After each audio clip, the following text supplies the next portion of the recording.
Have you been looking for something to do that is not scrolling on your phone? Something to keep your hands busy and your mind calm? Then punch needle might be it for you. It's a easy to learn craft and it gives gorgeous results in no time. So I've made it very simple. You can go ahead to my shop on Etsy and you can get this pumpkin kit. Then you will get everything you need to get started delivered right to your doorstep. Then together with this video, you will be a punch needle pro in no time. Let's go. So of course we've got gorgeous yarn. So this is yarn from Manas del Uruguay. It's a wool yarn, thick, sturdy, great for punch needle in a lovely set of colors. Then we've got the punch needle and threader. So this is the ergonomic needle. If you prefer to have it a little bit cheaper, you can also go for the normal needle in the kit, but today I will work with the ergonomic needle. You can also opt to have this cute little mini embroidery scissors, which is always really handy to have while punch needling.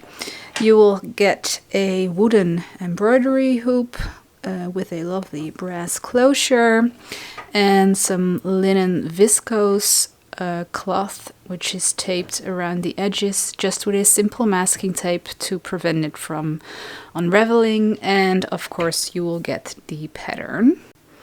Furthermore, you will need some scissors to cut out the pattern and perhaps also in the end the fabric.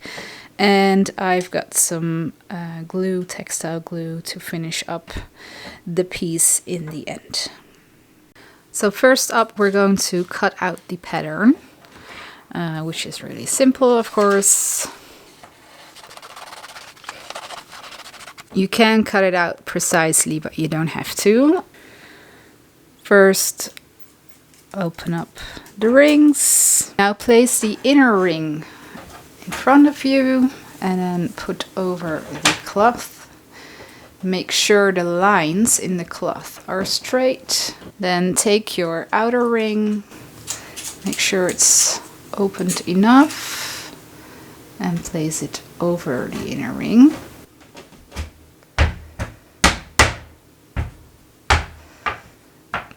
Like that.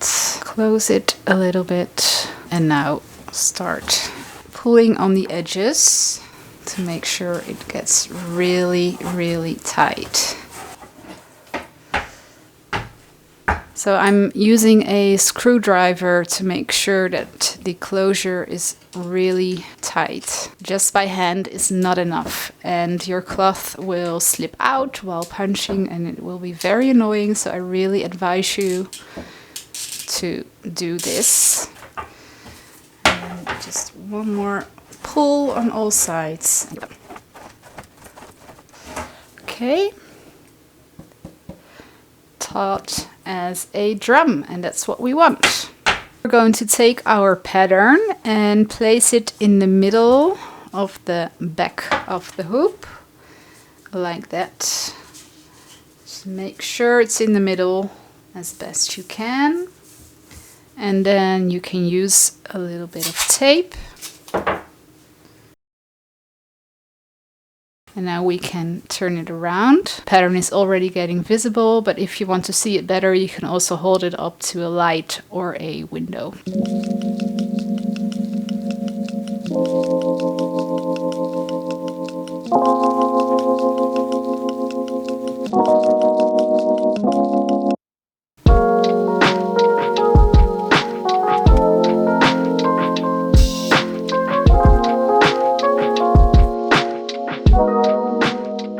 We have the punch needle and this is the threader, and what we're going to do is push the threader through the eye from the back here through the needle until it comes out the other end. And we're going to start off with this lovely peachy color like that, and then pull on the threader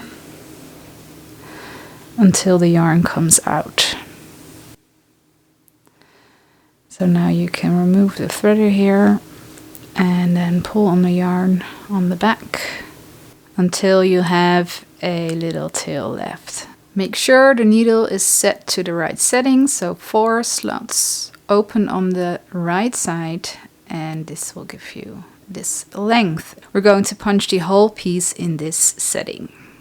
Let me quickly give you a crash course in punch needle.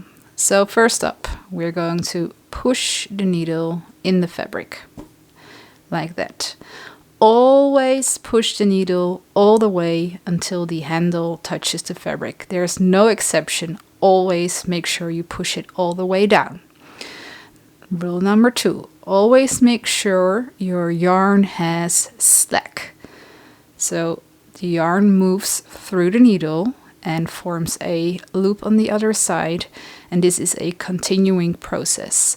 So when the yarn is obstructed in some way, there won't be any loops. You will start pulling out yarn, so make sure at any time your yarn has slack and is able to move through the needle freely.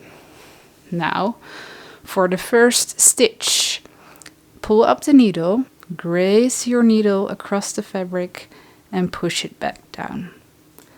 And again, pull it up, graze the fabric and push it back down. Never pull it up too far. Like this. That will create funky stitches instead of them laying flat. So let's pull those out. Those weren't good. So let's make our first row. Push in the needle all the way, pull it up, graze the fabric, push it back down. Pull it up, graze the fabric, push it back down all the way until the handle touches the fabric.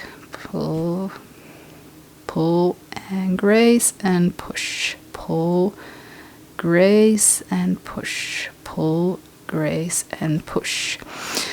One more rule, always turn your needle in the direction it's going. So if I'm going to make a stitch this way, I'm going to have to turn my needle like this. So the stitch forms behind the needle and the open side is facing the direction you are going in. So push, then I'm going this way. So I'm rotating my needle inside the fabric like that, and then I can make the stitch. So that's basically it.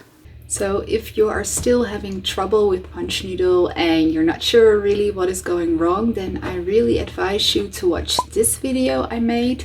It's a common mistakes video, and it really will help you to figure out exactly what it is that you are doing wrong, and then you can fix it. So if you are ready, then let's go on with the project. So we're going to start with the outline of the pumpkin itself. For that we are going to use the peachy color, and we're just going to start with this middle line, which is a continuous shape. Start punching, guys. So I'm going to push in my needle and I'm going to make quite small stitches. This is because I'm going to make just one row and I want the loops to be quite close together to make this line visible as a real line. Let us see how it's going. So as you can see, there is still quite a bit of space in between the loops. I might just make the stitches a little smaller. You can just scratch over the fabric and the holes will disappear again. And let's try it again. So I'll show you up close. Push in the needle and just make a small stitch. Maybe 2 holes big, something like that. So look inside the fabric, you'll see some holes, and about 2 holes is going to be 1 stitch. Let me just quickly show you what I mean by that, what I mean by the holes and the amount of holes when I talk about sizing in stitches. So the fabric is made up of a warp and a weft, so the horizontal and vertical lines in the fabric. And in between those threads you can see all these holes, and what I mean is I make holes from here and I count 2 of those holes to there. So that's quite a small stitch from there to there, but that's when you get the loops aligned very well. And for filling in I usually make a stitch of 3 holes, so 1, 2, 3, so that would be from here to here approximately, so you can see the size. Just to give you an idea, you can just punch wherever, so you don't have to specifically punch in the holes, but it's easier for me to explain. So let me check the back. So here you see the small stitches. Yeah, that's much better. So now they are really quite close together, and some might have a little bit of a life on their own, but when we fill up the area it will get pushed in place. So when the stitches are all about the same size, that's when you will get the most even result. So now for the last stitch I'm going to finish it where I started. I'm just going to start here and then make the same size stitches and follow the line. So I've now finished another area. I just wanted to show you how I pull out the needle. So you pull out, then I hold the loop, and then while holding the loop I can pull it out, and then you can just cut it off like that, as well as the tail. So I've finished outlining the pumpkin, and on the other side it looks like this. So here and there it's a little bit messy and tail sticking out, but that's okay. Once I fill it in I will make sure to clean it up afterwards, and I'll show you. So next up is filling in the pumpkin slices, and we're going to do that with this orangey color. I threaded the needle already and it's at the same setting. So let's start doing that. Since we're going to fill it up, we're just going to punch the outside line and then work our way to the middle. So we're just going to circle it, and we're going to make slightly larger stitches than we did here. So I'm just randomly going to start somewhere here next to the other loops, and then I'm going to take about 3 holes. So when you look in the fabric you're going to see 1, 2, 3, and then push in.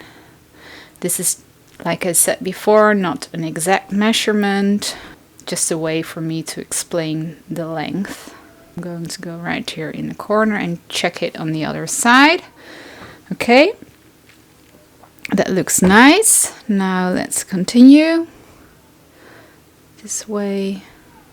So I rotated my needle and I'm going in the other direction now, and I'm just following the line I already made.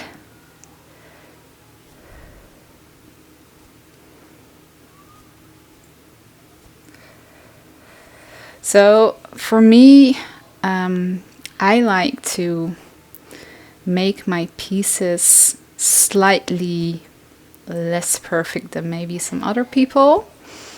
This has to do with the look you get in the end. So I don't mind if my stitches aren't perfectly in a row, perfectly even in length, and so on, because I think doing it this way I create a more interesting look, and that's a preference. That's something you choose, and it's up to you what you like to do. So I finished the entire outline, and now I'm simply going to continue stitching by stitching next to the previous one, like that, and just making another row. So I'm not extremely careful at going exactly against the other line. I'm leaving a little bit of space even. So let's see. As you can see here, this is filled up quite nicely. So I don't have to come back all the way to this corner. What you can do is you can lay bricks, if you like, to get a very evenly divided set of loops on the other side.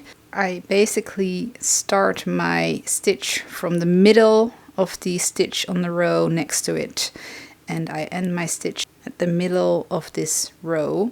So it's like laying bricks. This way you get quite a even filling. But as I said, I don't do this like exactly perfectly because I like the way it looks when it's not perfect. So I'm on to the last little bit, and I'm just going to put in 3 more stitches, and just like that I am done. When you look closely, you will see it's not perfect on this side, and that's okay. And when I rotate it, you can see that the whole thing has been filled up with gorgeous little bubbles. And now I'm going to pull out my needle, hold the stitch with my finger, just push it against the fabric, and then I can pull on my needle and then just cut it off like that. And there you go. I will start filling in the other bits as well, and then we can go to the top part. Okay, so I'm done with the entire thing. On to the next part, which we'll do in the green, in the same setting again, and also with the same size stitching. So we're just going to outline and then circle our way to the middle.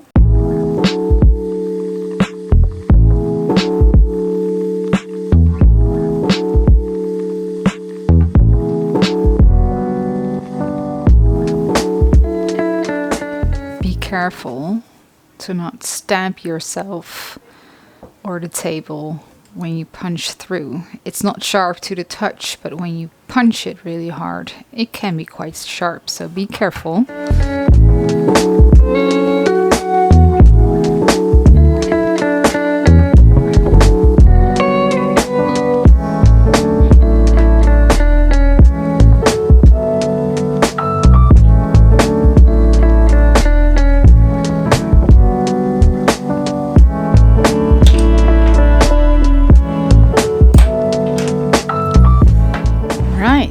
So there is our pumpkin.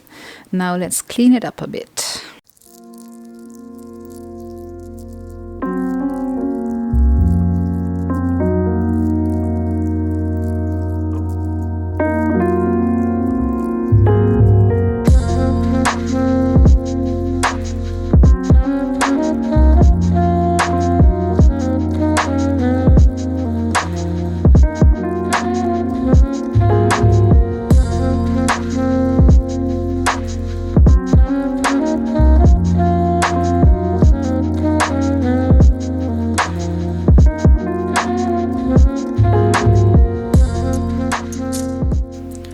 So for the last part, we're moving on to the background, and for that we're going to use this gorgeous teal color, which contrasts really nicely with the orange and really makes the pumpkin pop when it's all done.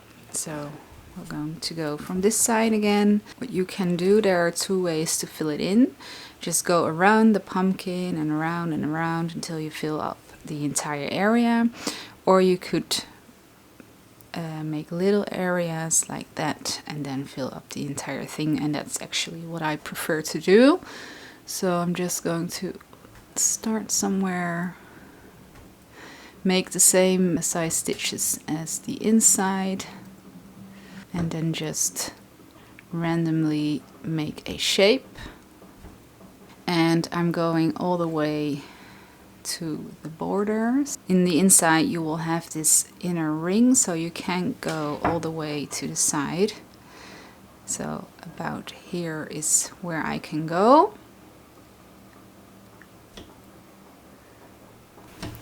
And then I'm just going to move back to the pumpkin.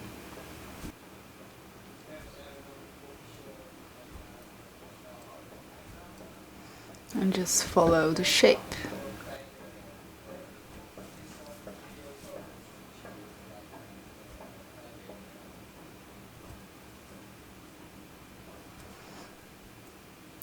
And then just fill in the area like we did with all the other things. So it's all pretty much the same thing. And then I'm going to make the next shape like this and the next one and just fill it all in.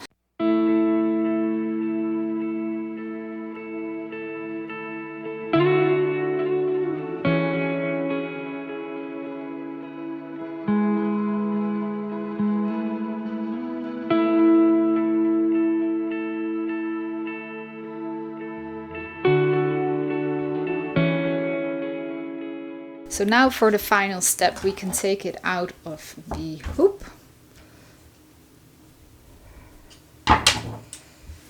So here we have our finished product. For me, these stitches are secure. I'm not afraid that the stitches will fall out. So I don't ever put any glue on the back, as you see many people do. Of course, you can do several things with it. You could stitch it like this to the fabric underneath. And you could also put on a piece of felt. That way you will clean up the back. And then you can make it into like a pot holder, for example. But what I like to do is just put them in the original hoop and then I can hang it on the wall.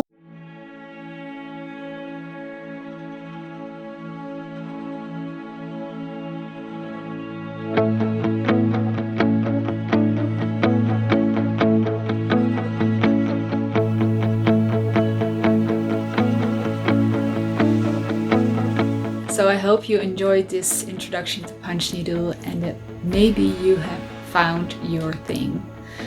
If you haven't already, you can purchase the kit on studiofersi.etsy.com. Don't forget to subscribe and see you next time.